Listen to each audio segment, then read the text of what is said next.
So this says in number one that the function is differentiable. That means it is also continuous. Okay. If you have a good imagination, you don't need to draw this. I mean, I have a pretty good imagination, but I'm still going to draw a picture anyway. All I'm saying is the picture is not like required. I'm just going to graph these points real quick. 2, -3. Oh, I didn't really leave myself room to go negative there, did I? All right, so we've got 2, -3. And then we've got 7, -3. So what kind of rate of change would they have if I connected them? 0, okay. And then f of 5 equals +4. Now, I don't know what happens in between those points, but I know that there aren't any gaps or breaks or asymptotes or anything like that. There's no holes because it says that the function is differentiable. So it could just be a parabola. It could go through this point and then wiggle around a whole bunch of times before it gets here. I don't know, but I know that there aren't any like gaps or breaks. Okay, so let's go through and state like true, false, or I guess it's sort of yes, no for each one of these. Does the function have any zeros? What do you think? It would have to. It would have to have at least how many? At least 2. Okay, if we connected it like a parabola. So we'll say yes. Yes or true. I don't know, or check mark, whatever you want to put. Does the function have a horizontal tangent line? Yes. If you start and end at the same point, you have to have turned around somewhere. Here, I'll draw it in. Don't do this because I don't know that that's what it looks like. But if it looked like that, do you see how there'd be a horizontal tangent here? Whose theorem was that? Do you remember that theorem? That's one of your theorems. Oh, The dude, yeah, Rolle's theorem. All right, so yes, there would have to be. Does f of x equal 2 somewhere in there? Do you get an output value of 2? Here's 2. Yes, you would have to. What theorem is that? What'd you say? Intermediate value theorem. 2 is in between these two outputs. And does f of x have to equal 6 somewhere? No. Do you see how 6 is up here? It might go up to 6, but it might not. So, I mean, I guess we can say no, or you could say not necessarily. Like it might, but it's not guaranteed. Like it could. You could just say no, though, whatever. Not necessarily.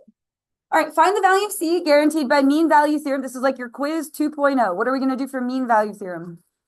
Slope. Yep. So we're going to plug in -4. We're going to plug in -2.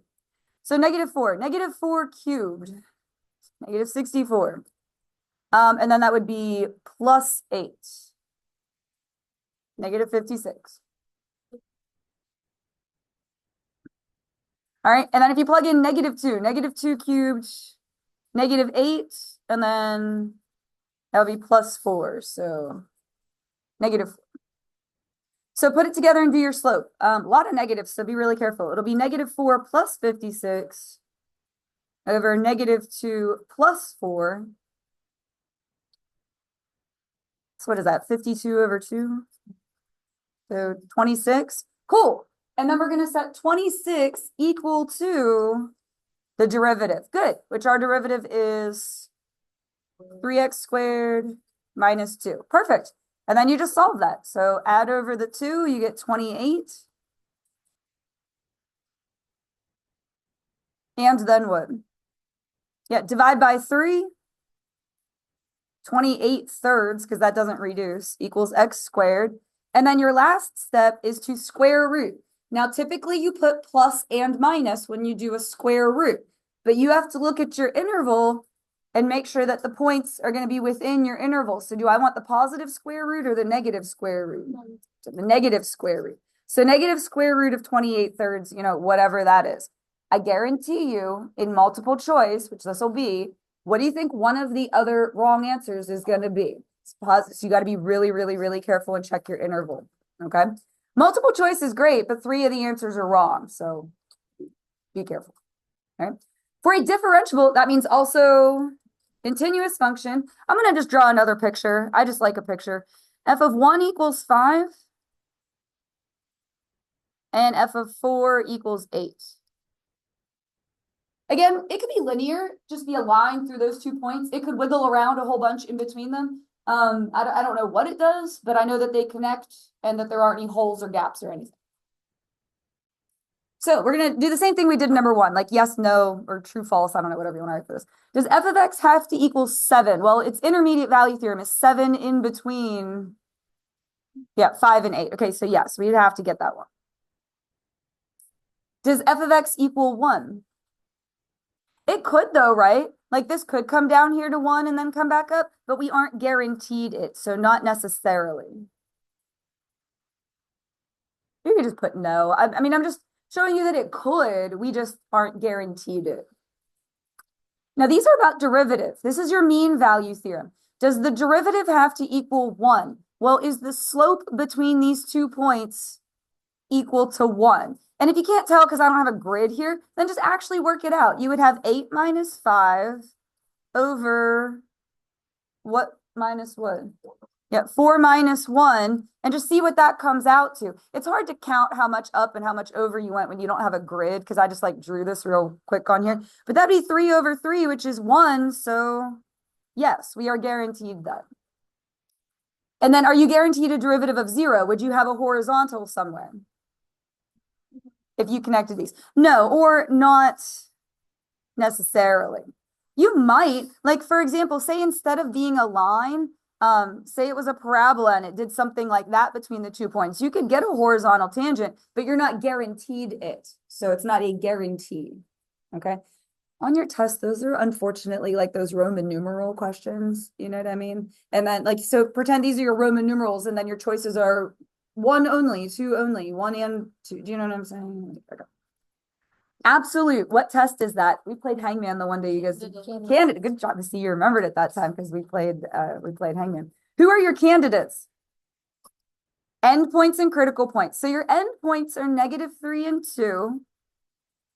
How do you get your critical points? Set what to 0? Derivative. Okay, so we're going to find y prime. What rule do we need? Chain rule. You're going to bring the 3 down. Drops to a 2, the guts stays the same. Chain on the derivative of the insides, which would be 4x plus 4. Now, setting it equal to 0 is great because what is 0 divided by 3? 0. This is going to be gone. What's the square root of 0? 0. The square root of 0 is 0. Like 0 absorbs all of those things. Basically, we're just going to set these 2 factors equal to 0. Now, this one actually factors some more. What can you do with this one? Yeah, take out 2x. Good. You'd be left with x plus 2. That's going to give you 0 and -2. And then this one, you can do that with one of 2 ways in your mind. You can factor out a 4, or you could think of just solving it, like subtract 4, divide by 4. Either way, what is that one going to give you? Yeah, -1. So we're going to put those numbers on our table. I'm going to pause this real quick and have us divide and conquer. Okay, what did you guys get? Okay. What did you guys get? Cool. What did you guys get? -8? I got 0. And what did you guys get? 16 cubed, whatever that is. 16 times 16 times 16. But the point is, what is the maximum? 16 cubed. And the minimum is -8. Please listen carefully because sometimes they ask it one way and sometimes they ask it the other. If they ask for the minimum, the answer is -8. If they ask for the location of the minimum, the answer is -1. Do you understand the difference? It's subtle, and I guarantee one of the wrong answers is going to be the other number. So just make sure you read carefully. If they ask for the maximum, 16, it won't be that big of a number on your test. You'll be able to do it without a calculator. That's the maximum. If they ask you, where is the maximum located? 2. Okay, good. Sounds like we're there. All right, for what values of k does this awful thing have a critical point at a half? How do you get critical points? All right, so let's start with that. Derivative equals 0. Now, what rule do you need for this? 2x times e to the stuff. Product. 2x is the first thing. E to the stuff is the second thing. So actually, there will be another rule in there too. All right, how does product rule start? All right, first thing, which is 2x. Good. Now that's e to the power kx. Chain on. Now pretend it was 2x, you would chain on a 2. If it was 7x, you would chain on a 7. It's kx. So you're going to chain on k, whatever that is. That's what we're trying to find. So first derivative of the second plus the second thing, derivative of the first, which is just 2. I'm going to set it equal to 0. Now, what can you factor out? What do both of these terms have? Yeah, e to the power kx. Actually, and a 2. Let's get rid of that as well. So 2e to the power kx. If you factor that out, what's left? X times k. I would put kx. You can put xk. It's a personal preference. It really doesn't matter. Plus 1. Good. Now, e is exponential. That is a swoop. It has a horizontal asymptote at 0. Therefore, will this part ever equal 0? No. If you need a visual, it looks like this, asymptote. It's never going to equal 0. So you can just go ahead and get rid of that. And then what? Go back to reread the problem. I don't want to tell you what to do next. You'll remember it better if I don't tell you. Plug in 1/2 for x. Good. So this is going to be 1/2 times k plus 1 equals 0. And then you simply solve that. So you would subtract 1. And then k equals what? -2. Beautiful. Yeah. Oh, will you see her before next time? Okay. Remind me at the break and I'll give you one. All right, 6a. And I'm going to tell you which ones translate to be free response questions. 6a is going to be free response. Just the A part. Wait, what? It translates to be the multiple choice question. All right, do you have your sticky note? It's a sticky note. On what intervals is f? Not the function you're looking at, though. What are you looking at? What is this a graph of? F prime. Okay, so I'm going to pull out my sticky note. Watch me point to this. We want f to be decreasing and concave up. Do you see where I'm pointing? That's where the graph we are looking at is good. That means below sea level, but increasing. So do you see intervals where that is happening? Good. This one right here, -2 to -1. I think there's one other though. 2 to 3. Because f prime is negative and increasing there. Boom. Sticky note, that's all it is. It's a sticky note problem. Now I grabbed this graph because I had it and I just copy and pasted it. I was being lazy, to be really honest with you. Do you know what this is the graph of though? If these were like pi over 2 at the bottom? It's cosine because it starts. So I just grabbed this graph. But do you get that this would like come back down? Okay, because we're gonna need to imagine that for this next problem.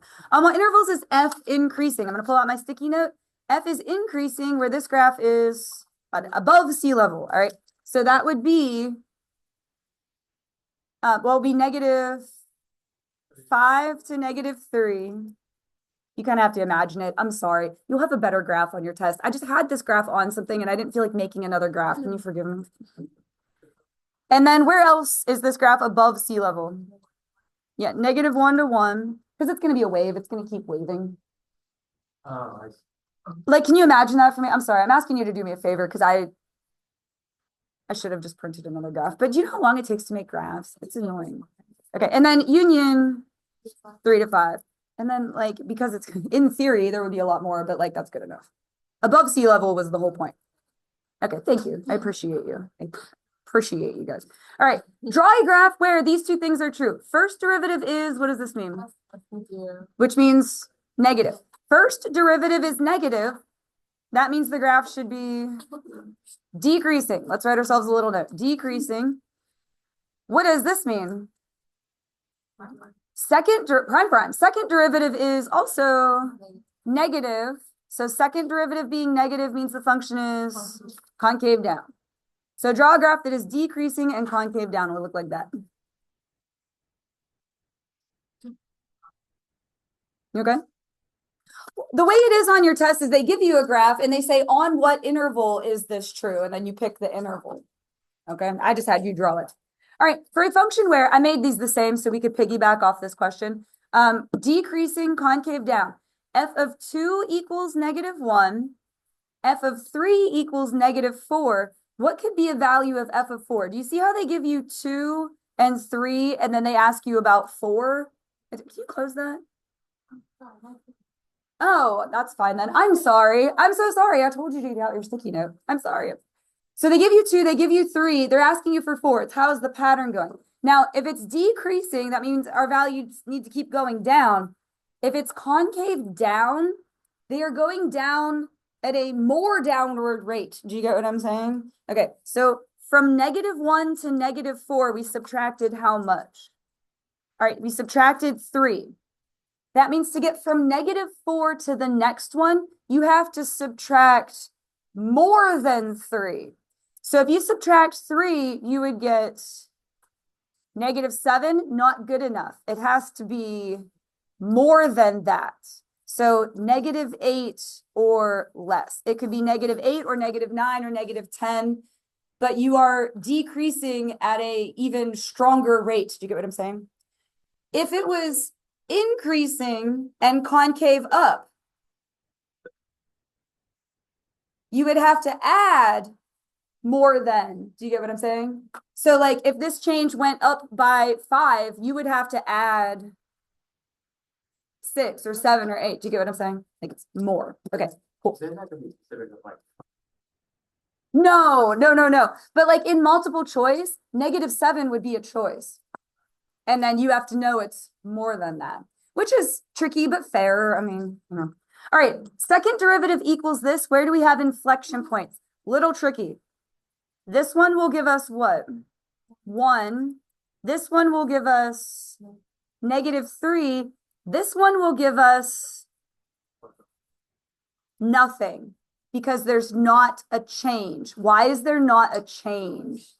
It's squared. On a number line, it would be plus, plus, plus, plus, plus. Remember, it doesn't count if there's not a change. So just those. Okay. That's it. Where is this graph? Concave up. That means we need a second derivative. Well, we got to get the first derivative first, right? So what rule is this going to be? Product. -x is the first thing. E to the x is the second thing. So product rule. First, derivative of the second. Well, derivative of e to the x is e to the x. Great. Plus the second thing, derivative of the first. Derivative of -x is -1. All right, onward.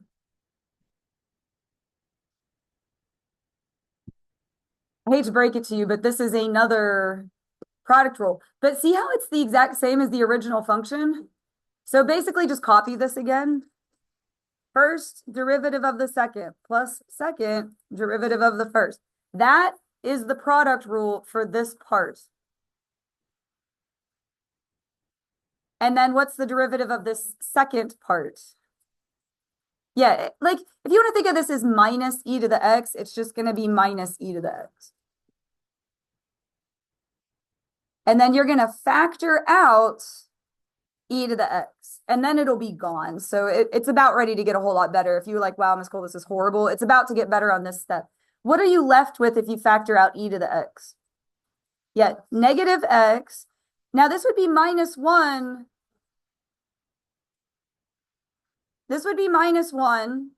And then this would also be -1. So -1 and -1 is -2. Oh, hold on. It seems like I didn't get everybody there. Do you see how if you take e to the x out here, you would be left with -1? If you take e to the x out here, you'd be left with -1. -1 and -1 gives you -2. So we're going to make a number line for that. Thank you so much. Why did I not worry about this for my number line? Positive all the time. So swoop, you can put it on there if you want, but it's going to be plus, plus, plus, plus, plus. Now, hey, that's weird. There's a negative up front. You know how I always say you're going to catch it if something weird happens? All right. What is that going to be? -2? And then, yes, say that again. It's going to be positive and then turn negative. It's backwards, but you can always pick a test number. I forgot what the question is asking at this point. What do they want from us? All right, concave up. That would be, yeah, -infinity to -2.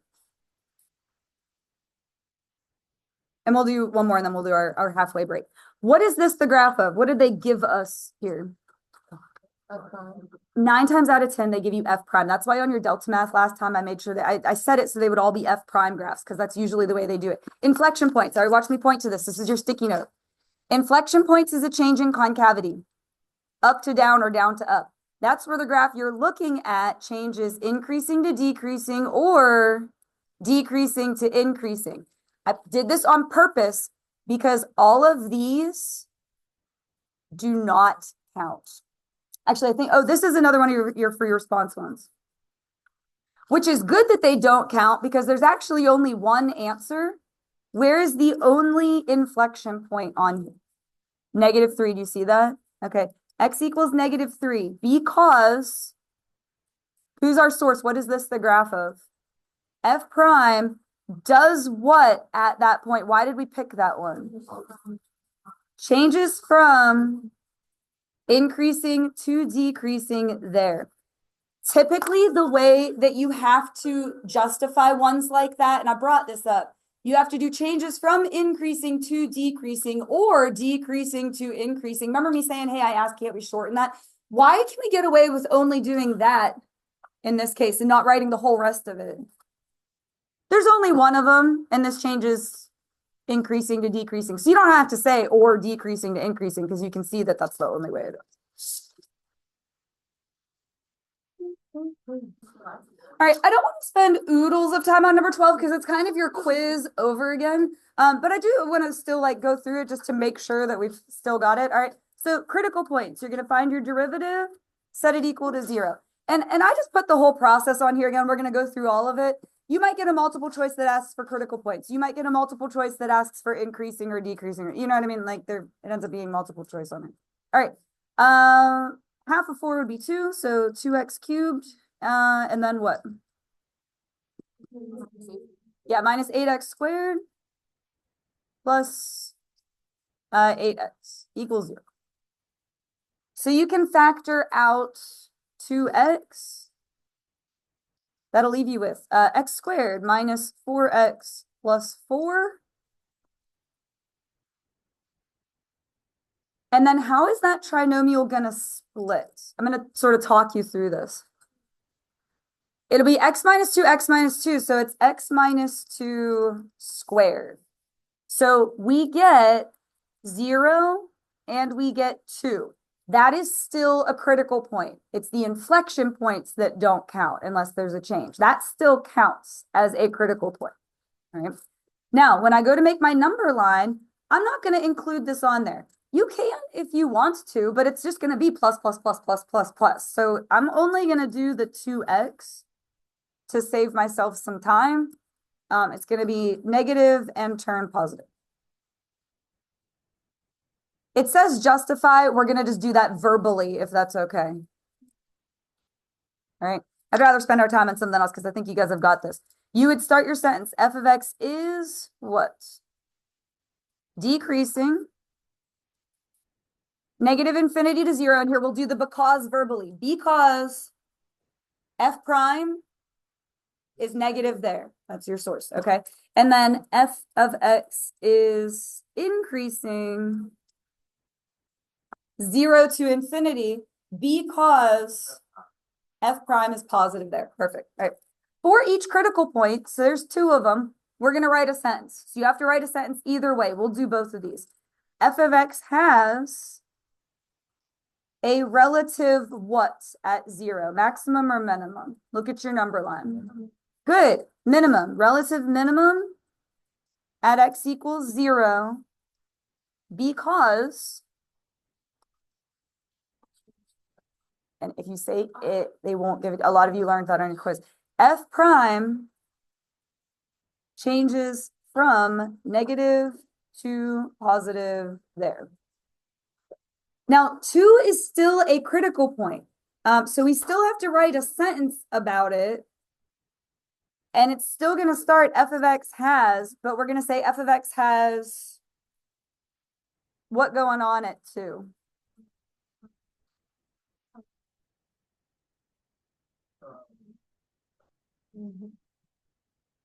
Well, these are your choices, guys. Neither has neither a relative maximum or minimum at x equals 2 because f prime what? We didn't even bother putting it on the number line. Now you can say stays positive, that's fine. I would say does not change sign there. F prime does not change sign there. And the only reason I say that, you can say stays positive in this case, that's 100% correct. You're like not wrong. The only reason I recommend against it is what if instead it was negative and it was stays negative? I just like to write the sentence that's going to work every single time. So that's me, but that's not wrong. Inflection points. Now we need what? Yep, prime prime. So look back at part A, way back to the beginning of this, where I'm pointing here. And then just do it again. It would be 6x squared minus 16x plus 8.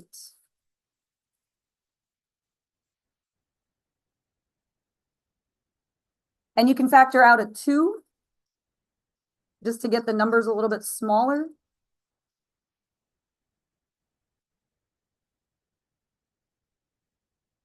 And then that's going to split, oh geez, 3x and 1x. Is 4 going to be 1 and 4 or 2 and 2? I think it might be 2 and 2. Yeah, both negative. Are either of those squared?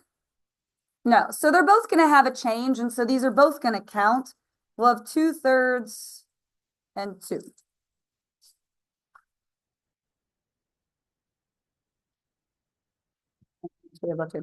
All right, so when you go to make your number line,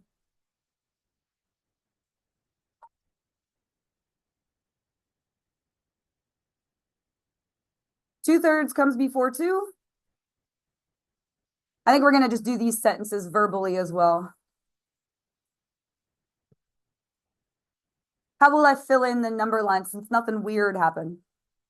Yep. Negative, positive.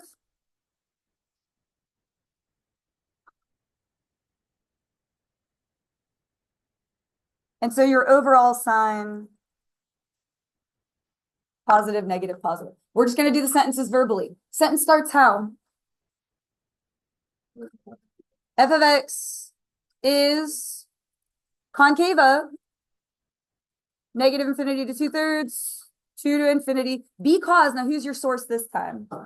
F prime prime is positive there. And then the sibling sentence, negative because second derivative is, concave down because second derivative is negative there. Cool. All right, you have 400 feet of fencing. Oh, these are your optimization ones. 400 feet of fencing available for a pasture. One side is going to be against a lake. So here's the lake. Here's your pasture. We want to maximize area. So how do you get the area of a rectangle? Yeah, length times, you can use L and W. I just like X and Y better. That's my preference. I don't like L because it looks like a 1, but yeah, length times width, do whatever you want. The problem with that is, yeah, different variables. So you have to go back to the problem and go, hey, they must have given us another piece of information, which is that 400 feet of fencing. So if you add these 3 sides up, you get 400. So it would be X plus 2Y equals 400. There's an easier way and a harder way. Which variable is easier to solve for? Yeah, X. So that gets substituted in for X. I'm going to start over here so I have a little bit more space. You would have 400 minus 2Y times Y.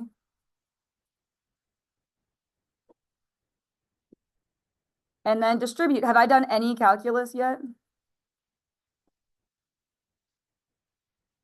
Here it comes though. Why are we going to take a derivative? What are we looking for? Yeah, maximums and minimums, which come from what? Yeah, your critical points. So go ahead and do your derivative and set it equal to 0. All right, so this would be what? 400 minus 4y equals 0. I'm kind of running out of space. I'm going to sort of ask you through that verbally. What'd you get for y? 100. So look back at your picture. How to use a different color for this. Is that what you got? Oh, no, I was stupid. I got it right, but I forgot to take it 4y, but that's 400 divided by 2. Oh, so you ended up with the right answer. All right, so if this is 100 and this is 100, what does x have to be? Y. Yeah, then you have 400 feet of fencing. Now that doesn't answer the entire question because it's asking you for maximum area. So what do you have to do with these to get your area? Okay, 200 times 100. 2 times 1 is 2.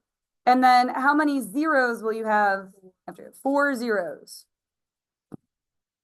So 20,000. Now it's an area, so what are your units?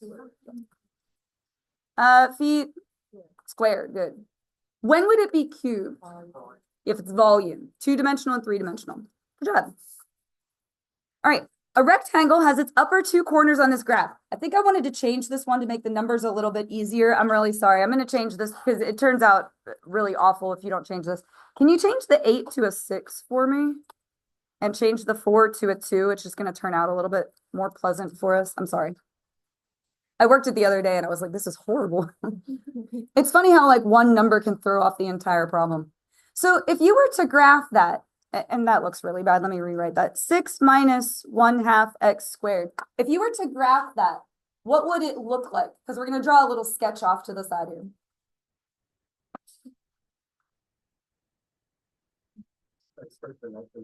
No, just if you graph this, what is this graph going to look like? Why a parabola?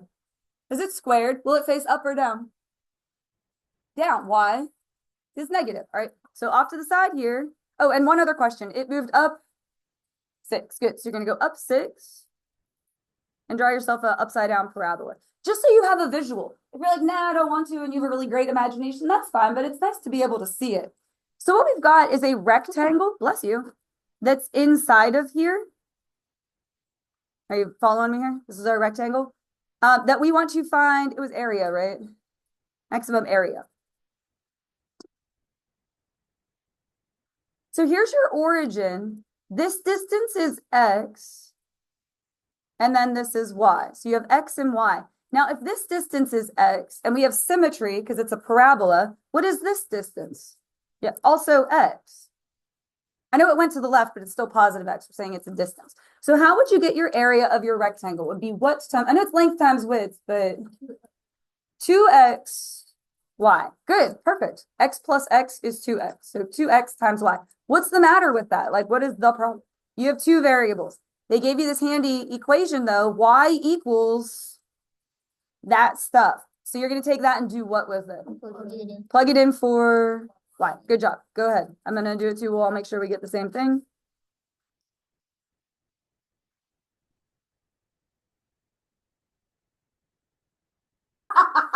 Okay, so when you distribute the 2x, you should get 12x minus x cubed.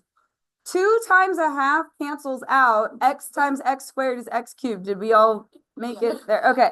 A prime would be 12 minus 3x squared. We're setting that equal to 0. You would get 3x squared equals 12. Or if you went the other way, they would both be negative and it's going to cancel. I feel like this. I remember a similar thing happening last time and everyone was like, what happened? All right, so x squared equals 4, x equals 2. Or negative 2, but like we're talking about an area here. Areas can't be negative. Just do positive 2. So now we have x, we need y. You're going to plug 2 back in for x. So 2 squared is 4. Half of that is 2. 6 minus 2 is 4. Very good. Yeah, again, I changed the equation so it would come out to a whole number. And then your area, look, area equals 2xy. So what is 2 times x times y? 16. There were no units, so we're not going to worry about that. I didn't go to bed. You were not. Oh yeah, yes, sorry. My brain short-circuited. I like, when, do you notice? You asked me that and I heard you. And I just, yes. The only ones that were free response were 6A, 11, and then on the back here, 16, obviously. All right, a line passes through the origin and a point on this graph. We want to minimize slope. So you need to start by writing an equation for what you want to minimize. I'm going to use M for slope. S looks like 5. Also, you know, M is slope. Okay, so I'm going to use M for slope. Just like we did A for area, M for slope. Okay, to do a slope, you need 2 points. What's your first point?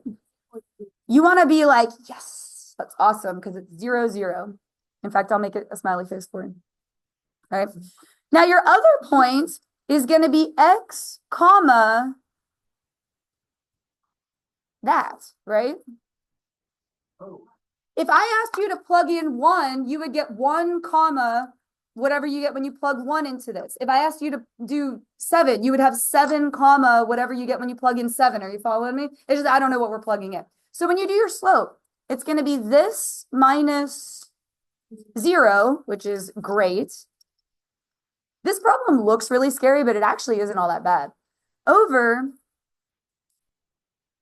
x minus 0, which is just x. And now we're going to do our derivative. I guess the one thing about this problem, though, is what rule does that involve? Yeah, quotient rule. But you all know the quotient rule, so it's going to be okay. How does quotient rule start? All right, denominator, derivative of the numerator, minus numerator, derivative of the denominator, which is 1. You don't have to write it if you don't want to, over x squared.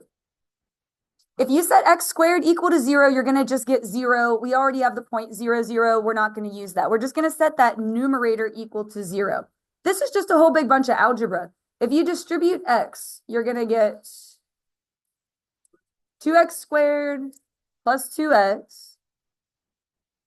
And then you would need to distribute a negative through all of that. So it's going to be minus x squared minus 2x minus 7 equals 0. Sorry, I ran into the hole punch.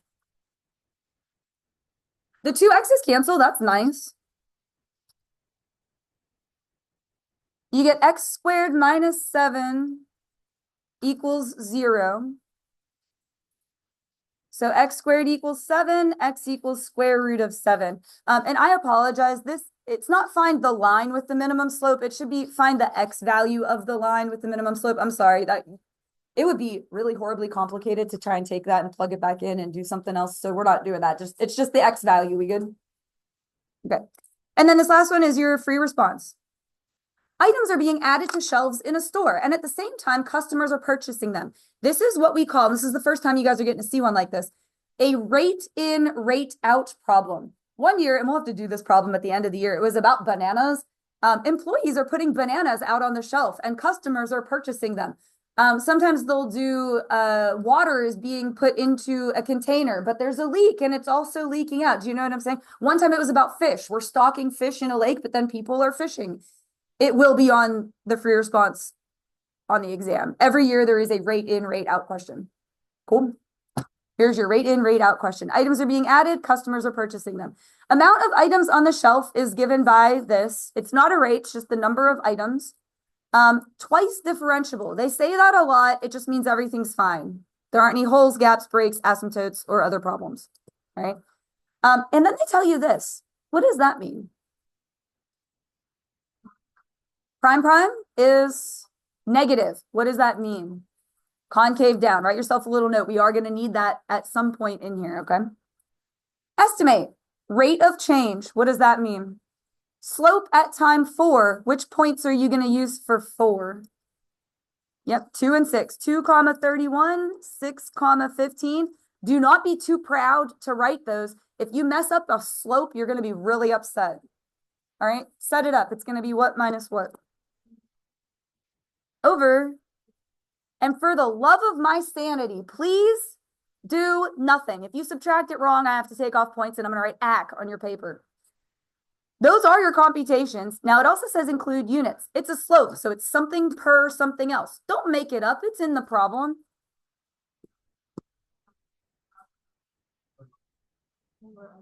Items per hour. Cool. For 0 to 12, is there a time? Yes, no question. When A of t is increasing, that's a rate. When the rate is 4 items per hour, this is your big clue that it's a rate. That means we need to do another slope between what 2 points? 0 and 12. So it's 0, 9, 12, 57. Do not be too proud to write those. Again, if you get a slope messed up, you are going to be really upset when you get your test back. So just write it. All right, so our slope would be 57 minus 9 over 12 minus 0. I'm going to go back on what I just said because unfortunately you have to keep going to see if that equals 4. You're trying to see if that equals 4, so you do have to actually go further on this one. Oh, I think it probably does, right? So what is that going to be? 46? 48 over 12. Oops, that was embarrassing. 48 over 12, which is 4. I fixed it. All right, so the answer to the whole thing is yes. What theorem is it that we did? Mean value. What are the conditions? Now they told us it was, so okay, so the first thing you're going to put is, since A of t is differentiable, it is continuous. That's the first thing they will do this to you on the AP exam. They tell you it's differentiable, and you have to say, since it's differentiable, it is continuous. So then we're going to repeat the problem. There is a time on 0 to 12 when A prime of t equals, what was it supposed to be? 4. Now, I'm lazy. I wrote A prime of t equals 4. You could also write A of t is increasing at 4 items per hour, but you get that that means the same thing. But if you were like, hey, I wasn't sure, recopy this exactly like it says, and then you're going to say by MVT. Why can you say it? I thought you had a question. Where would we say it on this one? Yeah, that's right. It says it is continuous. So since we said A of t already, it's okay right there. Since A of t is differentiable, if you are like, you want to be extra sure though, since A of t is differentiable, A of t is continuous. If you are like, I do not want them to be able to take any points from me, but that's why I was able to say it. Do you guys get that? Because I already said A of t. I already said it once, right? It is known that A prime of 9 equals 6. Use local linear approximation. If you're like, wow, Ms. Cole, that is a lot of words. I want you to focus on this one. Linear means what? A line. They want an equation of a line. What 2 things do you need for an equation? A point and a slope. So if you feel like they threw too much vocabulary at you, kind of just try to focus on one thing. That's my test taking tip. Where are we writing our equation? What's our x value? 9. Good. What's A of 9? They have to have told it to you or given you the ability. It is not 6.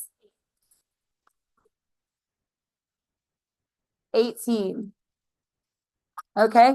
Now the 6 is what? Why is 6 the slope? It's the derivative. Good. Go ahead and put it all together. This is your equation.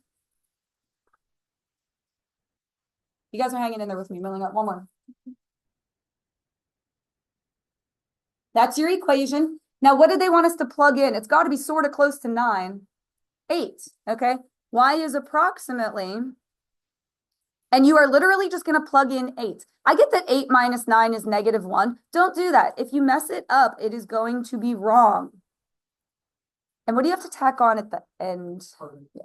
You have to add over the 18 so that y is by itself. Please do nothing to that. And there is one last thing that they ask you in that. I know, they're exhausting. Underestimate or overestimate? I actually like this question. This is kind of cool. We said our graph was concave down. Here's a graph that's concave down. If you have your point of tangency, you know my shirt that sometimes I go off on a tangent? I should have worn that today. All right, here's your tangent line. That means the graph is below the tangent line. Do you see that? Mhm. So that means that this is a underestimate. See how the graph is below the line? So we're going to say underestimate because A prime prime is negative. So A is concave down. If you would humor me for a second, I'll show you what it looks like the other way. If your graph was concave up, can you look? Concave up like a smiley face. If you draw in your tangent line, your graph is what? Oh my gosh. Okay, I'm so sorry.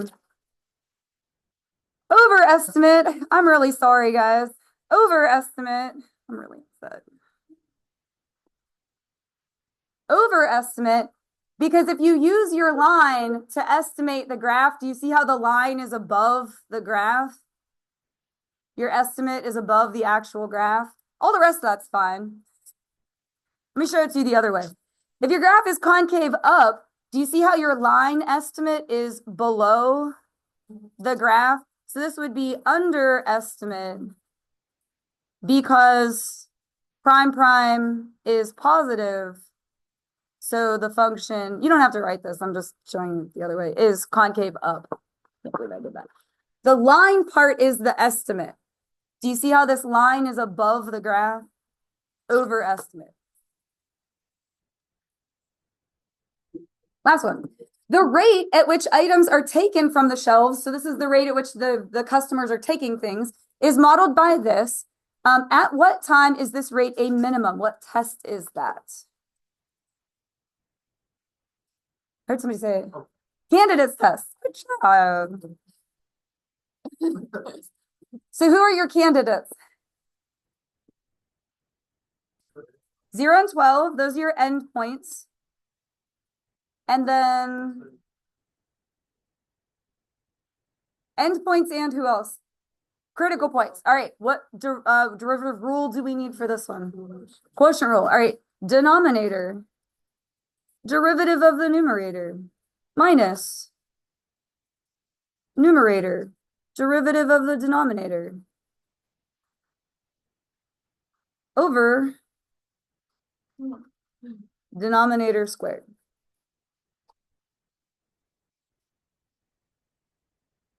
We get to ignore the denominator again because if you were to set this equal to 0, you would get t squared equals -9, and you can't square root a negative. So we're not going to use this, which is good. You get to throw out a lot of things when you end up with 0. All right, so algebra time. Distributing, that would be 50t squared plus 450 minus 100t squared. What is that? -50t squared.